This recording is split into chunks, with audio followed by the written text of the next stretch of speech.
పోయిన సంవత్సరం వాళ్ళు పెట్టినటువంటి బడ్జెట్ చూస్తే మొత్తం ట్యాక్స్ రెవెన్యూ ఏదైతే ఉందో అది మన తెలంగాణ భూములు అమ్మడం ద్వారా 7,000 కోట్ల రూపాయలు సంపాదించుకున్నారు.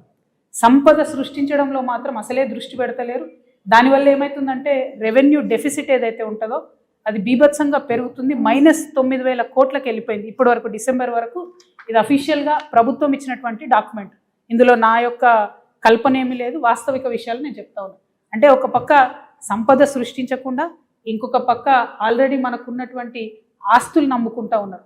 సరే అట్లా చేసింది అనుకుందాం, మరి కనీసం ఆ డిస్బర్స్మెంటు, ఆ డబ్బు అనేటటువంటిది పేదవాళ్ళకు పోవాలి, వెల్ఫేర్ కోసం పోవాలి, కొన్ని మంచి అంశాల మీద క్యాపిటల్ ఎక్స్పెండిచర్ కింద పోవాలి. అది కూడా జరగడం లేదు. ఏదైతే వీళ్ళు పేదవాళ్లకు వెల్ఫేర్కి పెన్షన్కి పోయిన బడ్జెట్లో 1,21,000 కోట్లు పెడతామని చెప్పిండ్రో దాంట్లో డిసెంబర్ వరకు కేవలం 55,000 కోట్లు మాత్రమే ఖర్చు చేయడం జరిగింది. అందుకే మనకు రావాల్సిన పెన్షన్లు వస్తలేవు, అందుకే మనకు రావాల్సిన ఇండ్లు వస్తలేవు, అందుకే జరగాల్సినటువంటి అభివృద్ధి పనులు కానీ వెల్ఫేర్ పనులు కానీ జరగడం లేదు. అది కాకుండా ఏంటి, అప్పులు బీభత్సంగా అప్పులు తీసుకొస్తా ఉన్నారు. ఇంకో పక్క చాలా పెద్ద ఎత్తున, అంటే వాళ్ళ అంచనాలకు మించి 122% అప్పులు తీసుకురావడం జరిగింది.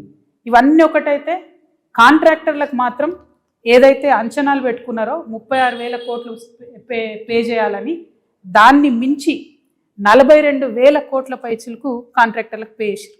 అంటే సంక్షేమ పథకాలకేమో తక్కువ పే చేస్తున్నారు, వాళ్ళ కమిషన్లు వచ్చేదానికి మాత్రం ఎక్కువ పే చేస్తూ ఉన్నారు. ఈ డాక్యుమెంట్ అంతా కూడా నేను కూడా మీకు ప్రెస్ మిత్రులతో పంచుకుంటా. అంటే లాస్ట్ సంవత్సరం వాళ్ళు చెప్పినటువంటి బడ్జెట్లో డిసెంబర్ వరకు 9 నెలలు లెక్కేసుకుంటే ఇంకొక క్వార్టర్ మిగిలింది అనుకుంటే, ఈ 9 నెలల్లో వాళ్ళు పేదవాళ్ళకు తగ్గిస్తున్నారు, పెద్దవాళ్ళకు డబ్బులు ఇస్తున్నారు, ఉన్న ఆస్తిని అమ్ముతున్నారు, కొత్త ఆస్తిని సృష్టిస్తలేరు.